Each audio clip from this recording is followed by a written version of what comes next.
Pendapat muktamad yang jumhur tarjih hanjit pinah kerubuan sabal lagi pinah batu. Tapi na fatwa ulama, na pendapat yang jid pinah, dan na ulama fatwa yang jid pinah. Menyontu untuk yang balong menyontu ke balik ni pinah. Berubah kau, yang berubah kau yang berubah. Menyontu yang kanan dia pendapat yang jid pinah.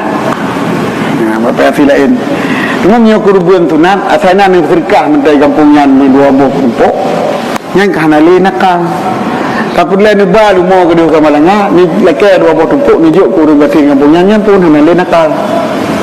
Hanali kira pun ada kiri. Yang punya kerubuan tunat. Jadi kerubuan tunat asalnya serikah mentai sinan kata benar serikah hanya kira nakal. Jadi yang haji nakal kadar minta mawin, kadar berharga.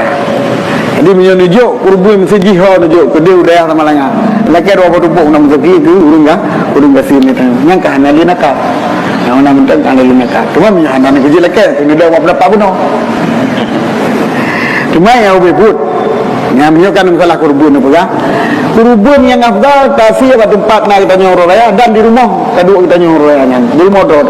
Mula sah kurung god. Ketimbang yang di rumah tu. Mami dah film nasa jejak keluarga kita. Kalian udah ikut.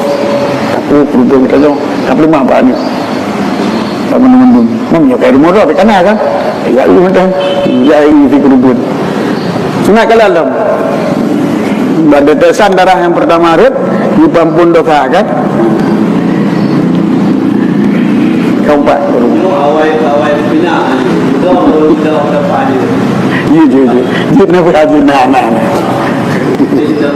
Dia dua pendapat masalah. Kayak lepuh ni je.